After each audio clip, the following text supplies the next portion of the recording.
Hi hello ಎಲ್ರಿಗೂ ನಮಸ್ಕಾರ. ಹೇಗಿದ್ದೀರಾ ಎಲ್ಲರೂ? ನಾವಿಲ್ಲಿ ಎಲ್ಲರೂ ಚೆನ್ನಾಗಿದ್ದೀವಿ. ನೀವು ಕೂಡ ತುಂಬಾ ಚೆನ್ನಾಗಿದ್ದೀರಾ ಅಂತ ಭಾವಿಸ್ತಾ ಮತ್ತೆ ನಿಮ್ಮನ್ನೆಲ್ಲ ವೆಲ್ಕಮ್ ಮಾಡ್ಕೊಳ್ತಾ ಇದ್ದೀನಿ. Welcome back.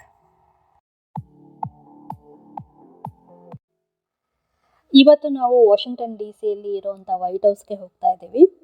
ನಾವು ತುಂಬ ಸಲನೇ ಹೋಗಿದ್ದೀವಿ. ಯೂಶ್ವಲಾಗಿ ಮನೆಗೆ ಯಾರಾದರೂ ಫ್ಯಾಮಿಲಿ ಅಥವಾ ಫ್ರೆಂಡ್ಸ್ ಬಂದರೂ ಕೂಡ ಅವ್ರನ್ನಂತೂ ಕರ್ಕೊಂಡು ಹೋಗ್ತಾನೆ ಇರ್ತೀವಿ. ಬಟ್ ಇದು ನಮ್ಮ ಬೇಬಿಗೆ ಫಸ್ಟ್ ಎಕ್ಸ್ಪೀರಿಯೆನ್ಸ್. ಅವಳಿಗೆ ಅಷ್ಟೊಂದೇನು ಗೊತ್ತಾಗದೇ ಇದ್ರೂ ಕೂಡ ಒಂದು ಲೈಫ್ ಟೈಮ್ ಮೆಮೊರಿ ಅಂತ ಇರುತ್ತಲ್ವ, ಫಸ್ಟ್ ಟೈಮ್ ವೈಟ್ ಹೌಸ್ ನೋಡೋದು. ಸೊ ಹಾಗಾಗಿ ಎಲ್ಲರೂ ಹೋಗ್ತಾ ಇದ್ದೀವಿ.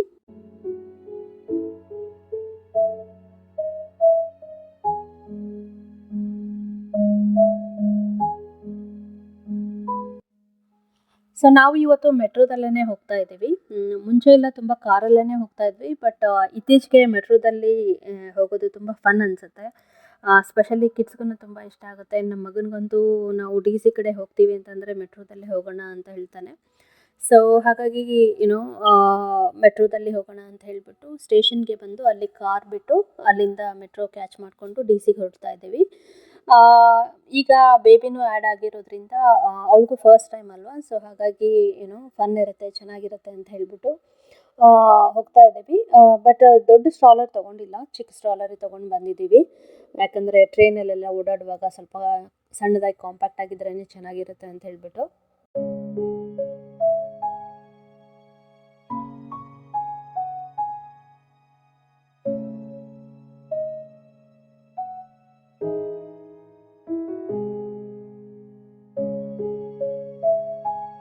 ನೋಡ್ತಿದ್ದೀರಲ್ವಾ, ನಾವು ಕಾರ್ ಪಾರ್ಕ್ ಮಾಡಿ ಆಲ್ರೆಡಿ ಟಿಕೆಟ್ಸ್ ಎಲ್ಲ ತೊಗೊಂಡ್ಬಿಟ್ಟು ಟ್ರೈನಲ್ಲಿ ಕುತ್ಕೊಂಡಿದ್ದೀವಿ.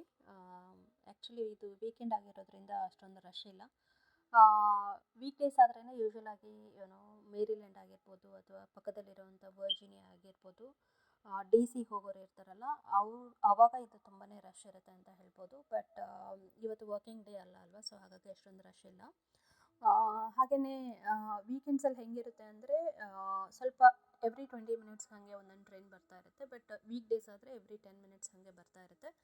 ಬಿಕಾಸ್ ಜಾಸ್ತಿ ಜನ ಇರಲ್ಲಲ್ವಾ, ಸೊ ಹಾಗಾಗಿ ಫ್ರೀಕ್ವೆನ್ಸಿ ಕೂಡ ಸ್ವಲ್ಪ ಕಡಿಮೆ ಮಾಡಿರ್ತಾರೆ.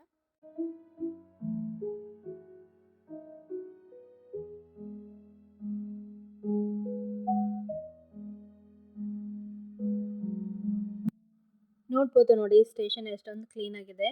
ಹಾಗೆಯೇ ಸ್ಟೇಷನ್ ಒಳಗಡೆಗೆ ರೂಟ್ ಮ್ಯಾಪ್ ಎಲ್ಲ ಮೆನ್ಷನ್ ಮಾಡಿದ್ದಾರೆ.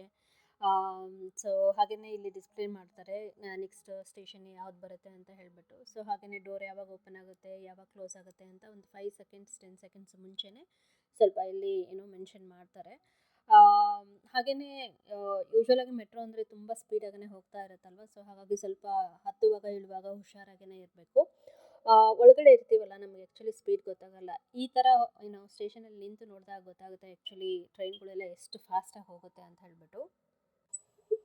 ಸೊ ನಾವು ಒಂದು ಸ್ಟಾಪ್ಗೆ ಬಂದು ಇಳ್ಕೊಂಡಿದ್ದೀವಿ, ಇನ್ನೊಂದು ಟ್ರೈನ್ಗೆ ವೆಯ್ಟ್ ಮಾಡ್ತಾ ಇದ್ದೀವಿ. ಅದು ಜಸ್ಟ್ ಒಂದು 10 ಮಿನಿಟ್ಸಲ್ಲಿ ಹಂಗೆ ಬಂದುಬಿಡುತ್ತೆ. ಇಲ್ಲಿಂದ ನಾವು ಡೈರೆಕ್ಟಾಗಿ ಡಿ ಸಿಗೆ ಹೋಗಿನೇ ಇಳ್ಕೊತೀವಿ. ಸೊ ಹಾಗಾಗಿ ಇಲ್ಲೆಲ್ಲ ಲೈನ್ಸ್ನ ಮೆನ್ಷನ್ ಮಾಡಿರ್ತಾರೆ, ನಾವು ಯಾವುದಕ್ಕೆ ವೆಯ್ಟ್ ಮಾಡಬೇಕು ಅಂತ ಹೇಳ್ಬಿಟ್ಟು. ನಾವು ಈಗ ನೆಕ್ಸ್ಟು ವೆಯ್ಟ್ ಮಾಡ್ತಾ ಇರೋದು ರೆಡ್ ಲೈನ್ ಟ್ರೈನ್, ಸೊ ಅದಕ್ಕೆ ವೆಯ್ಟ್ ಮಾಡ್ತಾ ಇದ್ದೀವಿ.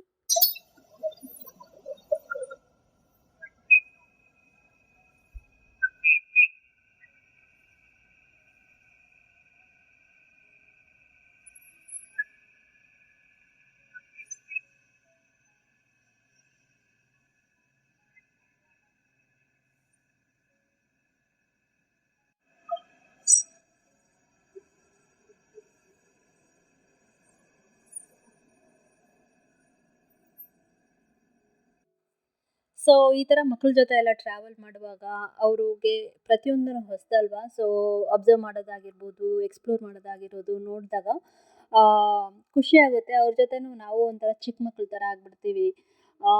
ನನ್ನ ಮಗ ಅಬ್ಸರ್ವ್ ಮಾಡ್ತಿರುವಾಗ ನನಗೆಲ್ಲ ನನ್ನ ಒಂದು ಫಸ್ಟ್ ಟೈಮ್ ಏನೇನೆಲ್ಲ ಎಕ್ಸ್ಪೀರಿಯೆನ್ಸ್ ಮಾಡಿದ್ದೆ ಅದು ನೆನಪಾಗ್ತಾಯಿತ್ತು. ಅಂದರೆ ಫಸ್ಟ್ ಟೈಮ್ ಟ್ರೈನ್ ತೊಗೊಂಡದ್ದಾಗಿರ್ಬೋದು ಅಥವಾ ಫಸ್ಟ್ ಟೈಮ್ ಫ್ಲೈಟಲ್ಲಿ ಹೋಗಿರೋದಾಗಿರ್ಬೋದು, ಅದು ಒಂಥರ ಅದೆಲ್ಲ ನೆನಪಾಗ್ತಾಯಿತ್ತು ನನಗೆ. ಯಾವಾಗಲೂ ಹಾಗೆ ಅಲ್ವಾ, ಯೂಶ್ವಲಾಗಿ ಅಂತಂದರೆ ಬಸ್ಸಲ್ಲಿ ಓಡಾಡ್ತಾ ಇರ್ತೀವಿ ನಾವೇನಾದರೂ ಸಣ್ಣ ಪುಟ್ಟ ಊರುಗಳಲ್ಲೆಲ್ಲ ಇದ್ದಿದ್ರೆ. ಬಟ್ ಫಸ್ಟ್ ಟೈಮ್ ಎಲ್ಲದನ್ನು ಒಂದು ಸ್ಪೆಷಲಾಗಿ ನಾವು ಎಕ್ಸ್ಪೀರಿಯೆನ್ಸ್ ಮಾಡ್ತಿರುವಾಗ ಖುಷಿನೇ ಬೇರೆ ಅಲ್ವಾ. ಸೊ ಈಗ ನಮ್ಮ ಮಗ ತುಂಬ ಸಲ ಮೆಟ್ರೋದಲ್ಲಿ ಏನೋ ಓಡಾಡಿದ್ದಾನೆ. ಬಟ್ ಅಂದರೂ ಕೂಡ ಅದು ಹೋಗಲ್ಲ, ಇನ್ನು ಚಿಕ್ಕವನಿದ್ದಾನಲ್ವಾ. ಸೊ ಸ್ಟೇಷನ್ ನೋಡೋದಿರುತ್ತೆ, ಹಾಗೆಯೇ ತುಂಬ ಟ್ರೈನ್ಸ್ ಬರೋದು ಹೋಗೋದು ಇರುತ್ತೆ, ಯಾವ ಸ್ಟೇಷನ್ ಬರುತ್ತೆ ಏನು ಅದನ್ನೆಲ್ಲ ನೋಡಿ ಕಲಿತಾ ಇರ್ತಾರೆ ಅವರು ಅಲ್ವಾ. ನಾವು ಹೇಳ್ತಾ ಇರ್ತೀವಿ ನೋಡಿ ಇಲ್ಲೆಲ್ಲ ಏನು ಸ್ಟೇಷನ್ ನಂಬರ್ ಬರುತ್ತೆ, ಸ್ಟೇಷನ್ ಏನು ನೇಮ್ಸ್ ಎಲ್ಲ ಬರುತ್ತೆ ಅಂತ ಹೇಳ್ಬಿಟ್ಟು ಎಲ್ಲದನ್ನು ಹೇಳ್ಕೊಡ್ತಾ ಇರ್ತೀವಲ್ಲ.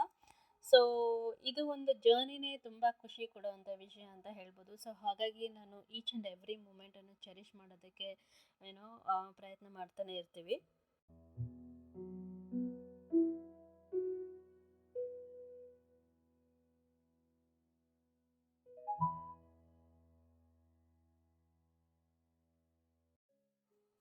ಸೊ ಡಿ ಸಿಗೆ ಬಂದಾಯಿತು. ಇಲ್ಲಿಂದ ಸ್ವಲ್ಪ ಏನೋ ಒಂದು 10 ಮಿನಿಟ್ಸ್ ಹಾಗೆ ವಾಕ್ ಮಾಡಬೇಕು ವೈಟ್ ಹೌಸ್ಗೆ. ಸ್ವಲ್ಪ ಬೇಗ ಸನ್ಸೆಟ್ ಆಗೋದ್ರಿಂದ ಏನೋ ಫಸ್ಟೇ ವೈಟ್ ಹೌಸ್ ನೋಡಿಕೊಂಡು ಅದಾದಮೇಲೆ ವೈಟ್ ಹೌಸ್ ಗಿಫ್ಟ್ ಸ್ಟೋರ್ಗೆ ಹೋಗೋಣ ಅಂತ ಮುಂಚೆನೇ ಪ್ಲ್ಯಾನ್ ಮಾಡ್ಕೊಂಡಿದ್ವಿ. ಸೊ ಹಾಗಾಗಿ ಇಲ್ಲಿಂದ ವಾಕ್ ಮಾಡಬೇಕಲ್ವಾ, ಒಂದು 2-3 ಸ್ಟ್ರೀಟ್ ದಾಟ್ಕೊಂಡು ಹೋಗಬೇಕು. ಹಾಗಾಗಿ ಸ್ವಲ್ಪ ಫೋನಲ್ಲೇ ಎಲ್ಲದನ್ನು ನಾವು ಮ್ಯಾಪ್ ನೋಡಿಕೊಂಡು ಹೊರಡ್ತಾ ಇದ್ದೀವಿ. ವೀಕೆಂಡ್ ಆಗಿರೋದ್ರಿಂದ ಅಷ್ಟೊಂದು ಏನು ರಶ್ ಇಲ್ಲ ನಾನು ಹೇಳ್ದಾಗೆ. ಸೊ ಹಾಗಾಗಿ ಏನೋ ಬೇಗ ನಡ್ಕೊಂಡು ಹೋಗೋಣ ಅಂತ ಹೇಳಿಬಿಟ್ಟು ಏನೋ ಮ್ಯಾಪ್ನ ಚೆಕ್ ಮಾಡ್ಕೊಳ್ತಿದ್ದೀವಿ.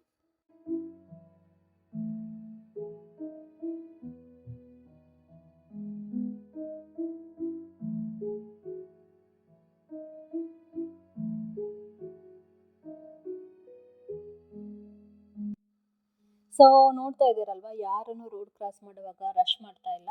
ನಮಗೆ ಅಲ್ಲಿ ಒಂದು ಸಿಗ್ನಲ್ ಲೈಟಲ್ಲೇ ಬರುತ್ತೆ, ವಾಕ್ ಮಾಡೋರು ಏನೋ ಮಾಡ್ಬೋದು ಇವಾಗ ಅಂತ ಹೇಳಿಬಿಟ್ಟು ಒಂದು ನಂಬರ್ ಆಫ್ ಸೆಕೆಂಡ್ಸ್ ಬರುತ್ತೆ. ಯೂಶ್ವಲಾಗಿ 30 ಸೆಕೆಂಡ್ಸ್ ಹಾಗೆ ಬರುತ್ತೆ.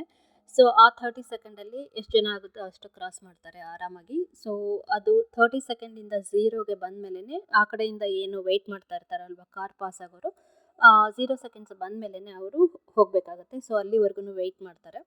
ಸೊ ನಮ್ಮಲ್ಲಿ ಇಂಡಿಯಾದಲ್ಲಿ ಹಾಗಿರಲ್ಲ, ಸ್ವಲ್ಪ ತುಂಬ ರಶ್ ಮಾಡಿ ಸ್ವಲ್ಪ ಓಡ್ಕೊಂಡು ನಾವು ಕ್ರಾಸ್ ಮಾಡ್ತಾ ಇರ್ತೀವಿ.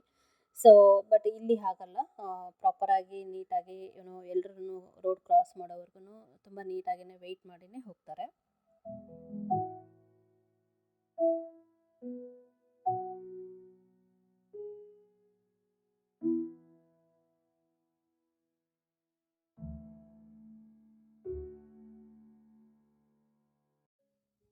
ನೀವು ನೋಟಿಸ್ ಮಾಡ್ಬೋದು, ಸ್ವಲ್ಪ ವೆದರ್ ಗ್ಲೂಮಿಯಾಗಿಯೇ ಇದೆ.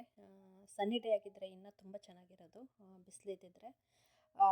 ಸೊ ಬಟ್ ಎನಿವೇ ಕಾಣಿಸ್ತಾ ಇದೆ. ಇನ್ನೇನು ಸನ್ಸೆಟ್ ಆಗೋಕ್ಕಿಂತ ಮುಂಚೆನೇ ನೋಡಿಬಿಡೋಣ ವೈಟ್ ಹೌಸ್ನ. ವೈಟ್ ಹೌಸ್ ಹಿಸ್ಟ್ರಿ ಬಗ್ಗೆ ಸ್ವಲ್ಪ ಹಾಗೆ ಏನೋ ಸಿಂಪಲ್ಲಾಗಿ ಮಾತಾಡಬೇಕು ಅಂತಂದರೆ, ವೈಟ್ ಹೌಸಲ್ಲಿ ಯಾರು ಇರ್ತಾರೆ ಅಂತಂದರೆ ಪ್ರೆಸಿಡೆಂಟ್ ಯಾರು ಇರ್ತಾರಲ್ವ ಅಮೇರಿಕಾದದು, ಸೊ ಅವರೇ ಇರ್ತಾರೆ.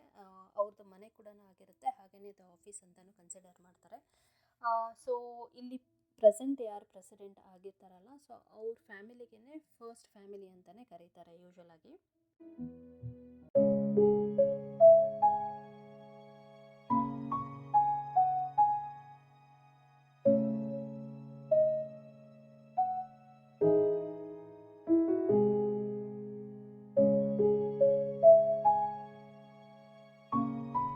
ಸೊ ನಾ ಹೇಳ್ದಾಗೆ ಇಲ್ಲಿ ಏನು ಪ್ರೆಸಿಡೆಂಟ್ ಇರ್ತಾರಲ್ವ, ಸೊ ಅವ್ರ ಫ್ಯಾಮಿಲಿನೂ ವೈಟ್ ಹೌಸಲ್ಲೇ ಇರುತ್ತೆ. ಹಾಗೆಯೇ ಪ್ರೆಸಿಡೆಂಟ್ಗೆ ಏನಾದರೂ ವೈಫ್ ಇದ್ದರೆ ಅವ್ರಿಗೆ ಫಸ್ಟ್ ಲೇಡಿ ಅಂತಲೂ ಕರೀತಾರೆ.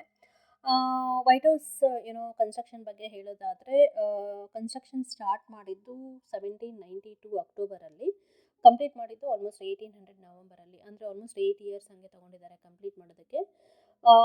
ಈಗ ಆ್ಯಸ್ ಆಫ್ 2025 ಹೇಳೋದಾದರೆ ಆಲ್ಮೋಸ್ಟ್ ಏನೋ 224 ವರ್ಷ ಆಯಿತು ವೈಟ್ ಹೌಸ್ನ ಕಟ್ಟಿ ಅಂತ ಹೇಳ್ಬೋದು. ಸೊ ಇದ್ರ ಜೊತೆಗೇ ಇನ್ನೊಂದು ಇಂಟ್ರೆಸ್ಟಿಂಗ್ ಫ್ಯಾಕ್ಟ್ ಏನು ಗೊತ್ತಾ, ವೈಟ್ ಹೌಸ್ ಟೂರ್ ಮಾಡ್ಬೋದು ನಾವು, ಯಾರೇ ಇಂಡಿವಿಜುವಲ್ ಆಗಲಿ ಏನೋ ನೋಡಬೇಕಂದ್ರೂ ಕೂಡ ಏನೋ ಟ್ರೈ ಮಾಡ್ಬೋದು. ಬಟ್ ಒಂದು ರಿಕ್ವೆಸ್ಟ್ ಅಂತ ಕಳಿಸ್ಬೇಕಾಗುತ್ತೆ. ಇಲ್ಲಿ US ಸೆನೆಟರ್ ಅಂತ ಇರ್ತಾರೆ ಅಥವಾ ಮೆಂಬರ್ ಆಫ್ ಕಾಂಗ್ರೆಸ್ ಅಂತ ಇರ್ತಾರೆ, ಅವ್ರ ಥ್ರೂ ನಾವು ರಿಕ್ವೆಸ್ಟ್ನ ಕಳಿಸ್ಬೇಕಾಗುತ್ತೆ. ಸೊ ನಮ್ಮದು ಯಾವಾಗ ಕ್ಯೂ ಅಲ್ಲಿ ನಮ್ಮ ರಿಕ್ವೆಸ್ಟ್ ಬರೋದಲ್ವ ಆವಾಗ ನಮಗೆ ಇನ್ವಿಟೇಷನ್ ಕಳಿಸ್ತಾರೆ. ಸೊ ಹೋಗಿ ನಾವು ಏನೋ ಟೂರ್ ಮಾಡ್ಬೋದು. ಬಟ್ ಅಲ್ಲಿ ಹೋದಾಗ ನಮಗೆ ಒಂದು ಬ್ಯಾಕ್ಗ್ರೌಂಡ್ ಏನು ಕ್ರಿಮಿನಲ್ ರೆಕಾರ್ಡ್ಸ್ ಇರಬಾರ್ದು. ಹಾಗೆಯೇ ಇಲ್ಲಿ ನಾವು ಬಂದಾಗ ಏನು ಗೌರ್ಮೆಂಟ್ ಒಂದು ID ಕಾರ್ಡ್ ಅಂತ ಪ್ರೊವೈಡ್ ಮಾಡಿರ್ತಾರೆ, SSN ನಂಬರ್ ಆಗಿರ್ಬೋದು ಅಥವಾ ವ್ಯಾಲಿಡ್ ಡ್ರೈವಿಂಗ್ ಲೈಸೆನ್ಸ್ ಆಗಿರ್ಬೋದು, ಅದನ್ನು ಹೋಗಿ ನಾವು ಅಲ್ಲಿ ತೋರಿಸ್ಬೇಕಾಗುತ್ತೆ. ಸೊ ಟೂರ್ ಬಂದುಬಿಟ್ಟು ಒಂದು 45 ಮಿನಿಟ್ಸ್ ಹಂಗೆ ಆಗುತ್ತೆ ಅಂತ ಹೇಳ್ತಾರೆ. ಅಲ್ಲೇನು ಯಾರು ಗೈಡ್ ಅಂತ ಇರಲ್ಲ, ಜಸ್ಟ್ ಸೆಲ್ಫ್ ಗೈಡ್ ಆಗಿಯೇ ನಾವು ಏನೋ ನೋಡಿಕೊಂಡು ಬರ್ಬೋದು. ಆ, ಇದ್ರ ಜೊತೆಗೇನೆ ಏನು ಪ್ರೆಸಿಡೆಂಟ್‌ನ ಮೀಟ್ ಆಗ್ಬೋದಾ ಅನ್ನೋದೊಂದು ಕ್ವೆಶ್ಚನ್ ಇರುತ್ತಲ್ವಾ? ಸೊ, ಅದಕ್ಕೆ ನಾವು ಬೇರೆ ರಿಕ್ವೆಸ್ಟ್‌ನ ಕಳಿಸ್ಬೇಕಾಗತ್ತೆ. ಅದು ಥ್ರೂ ಮೇಲ್ ಇರುತ್ತೆ ಆ್ಯಕ್ಚುಲಿ. ಇಮೇಲ್ ಏನೋ ಮಾಡಬೇಕು. ಬಟ್ ಅದಕ್ಕೆ ತುಂಬ ಜನ ಕಳಿಸಿರ್ತಾರಲ್ವಾ ರಿಕ್ವೆಸ್ಟು, ಅದು ಸ್ವಲ್ಪ ಡಿಲೇ ಆಗುತ್ತೆ. ಅದು ಒಂದು ನಮಗೆ ರಿಕ್ವೆಸ್ಟ್ ಅಪ್ರೂವ್ ಆಗೋದಕ್ಕೆ ಅಂತ ಹೇಳ್ತಾರೆ. But just white house store ಮಾಡಬೇಕು ಅಂತಂದರೆ ಅಪ್ ಟು 90 ಡೇಸಲ್ಲಿ ನಮಗೆ ಗೊತ್ತಾಗುತ್ತೆ ಆ ರಿಕ್ವೆಸ್ಟ್ ಅಪ್ರೂವ್ ಆಗಿದೆಯಾ ಇಲ್ಲ ಅಂತ ಹೇಳ್ಬಿಟ್ಟು. ತುಂಬ ಜನ ಹೋಗ್ತಾರೆ ಆ್ಯಕ್ಚುಲಿ. ಸೊ, ನಾವು ನೋಡೋಣ, ತುಂಬ ವರ್ಷಗಳಿಂದ ಇಲ್ಲೇ ಇದ್ದೀವಿ, ಯಾವಾಗಾದರೂ ಟ್ರೈ ಮಾಡ್ತೀವಿ.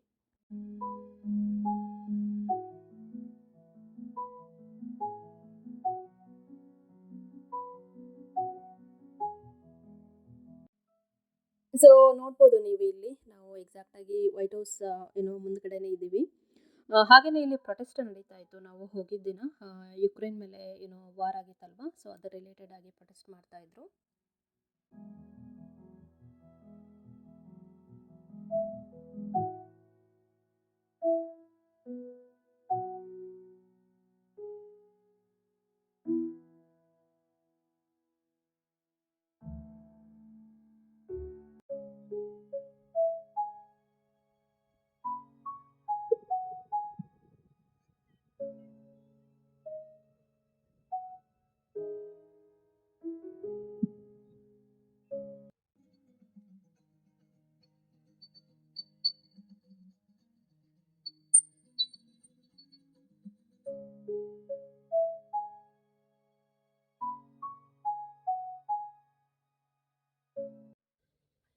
ಸೊ, ಇಲ್ಲಿ ಪ್ರೆಸಿಡೆಂಟ್ ಇರೋದ್ರಿಂದ ಯಾವುದೇ ಸೆಕ್ಯೂರಿಟಿ ಬ್ರೀಚ್ ಆಗಬಾರ್ದು ಅಂತ ಹೇಳ್ಬಿಟ್ಟು ತುಂಬಾ ಕೇರ್ಫುಲ್ ಆಗಿರ್ತಾರೆ. ಸೊ, ಹಾಗೆಯೇ ರಾತ್ರಿ 10 ಗಂಟೆ ಆದಮೇಲೆ ವೈಟ್ ಹೌಸ್ ಮುಂದ್ಗಡೆ ನಿಲ್ಲೋದಕ್ಕೂ ಯಾರನ್ನೂ ಬಿಡಲ್ಲ. ಬ್ಯಾರಿಗೇಡ್ಸ್ ಎಲ್ಲ ಕ್ಲೋಸ್ ಮಾಡಿಬಿಡ್ತಾರೆ.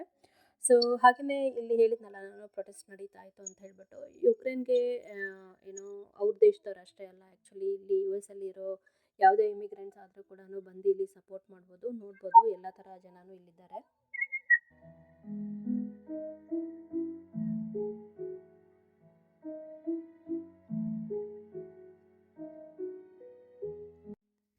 ಯೂಶ್ವಲ್ ಆಗಿ ಪೇರೆಂಟ್ಸ್ ಏನಾದರೂ US ಬಂದರೆ ವೈಟ್ ಹೌಸ್ ನೋಡೋದಕ್ಕೆ ಇಷ್ಟಪಡ್ತಾರೆ. ವಾಷಿಂಗ್ಟನ್ DC ಆಗಿರ್ಬೋದು, ನ್ಯೂಯಾರ್ಕ್ ಆಗಿರ್ಬೋದು, ಹೋಗೋದಕ್ಕೆ ಇಷ್ಟಪಡ್ತಾರೆ. ನೀವೇನಾದರೂ DC ಕಡೆ ಬಂದರೆ ಇಲ್ಲಿ ಅವ್ರನ್ನ ಕರ್ಕೊಂಡು ಬನ್ನಿ. ಹಾಗೆಯೇ ಇದ್ರ ಪಕ್ಕನೇ ಒಂದು ವೈಟ್ ಹೌಸ್ ಗಿಫ್ಟ್ ಸ್ಟೋರ್ ಅಂತ ಇದೆ, ಅಲ್ಲಿ ಕೂಡ ಹೋಗಿ ತುಂಬ ನಿಮಗೆ ಒಳ್ಳೊಳ್ಳೆ ಗಿಫ್ಟ್ಸ್ ಎಲ್ಲ ಸಿಗುತ್ತೆ. ಹೇಗೆ ಅನ್ನಿಸ್ತು ಇವತ್ತಿನ ವ್ಲಾಗ್? ನಿಮಗೆ ವೈಟ್ ಹೌಸ್ನ ಪ್ರೆಸೆಂಟ್ ಮಾಡೋದಕ್ಕೆ ಟ್ರೈ ಮಾಡಿದ್ದೀನಿ ಸಾಧ್ಯವಾದಷ್ಟು. ಸ್ವಲ್ಪ ಡೀಟೇಲ್ಸನ್ನು ಕೊಟ್ಟಿದ್ದೀನಿ ಅಂತ ಭಾವಿಸ್ತೀನಿ ನಾನು.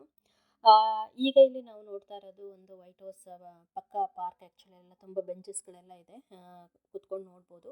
ಹಾಗೆಯೇ ಈಗ ನಾನೇನು ಪಾಯಿಂಟ್ಔಟ್ ಮಾಡಿ ತೋರಿಸ್ತಾ ಇದ್ದೇನಲ್ವ, ಇದು ವೈಟ್ ಹೌಸ್ ಹಿಂದ್ಗಡೆನೇ ಮಾನ್ಯುಮೆಂಟ್ ಇದೆ, ಅದು ಕಾಣಿಸ್ತಾ ಇದೆ ಆ್ಯಕ್ಚುಲಿ ಪ್ಯಾರಲಲ್ ಆಗಿ. ಸೊ, ಅದನ್ನು ನಾನು ನಿಮಗೆ ತೋರಿಸ್ತಾ ಇದ್ದೀನಿ.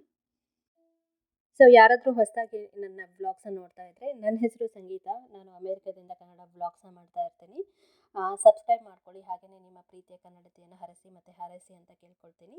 ನಾನು ಮತ್ತೆ ನಿಮಗೆ ಮುಂದಿನ ವ್ಲಾಗಲ್ಲಿ ಸಿಗ್ತೀನಿ. ಅಲ್ಲಿವರೆಗೂ ಟೇಕ್ ಕೇರ್. ಬಾಯ್.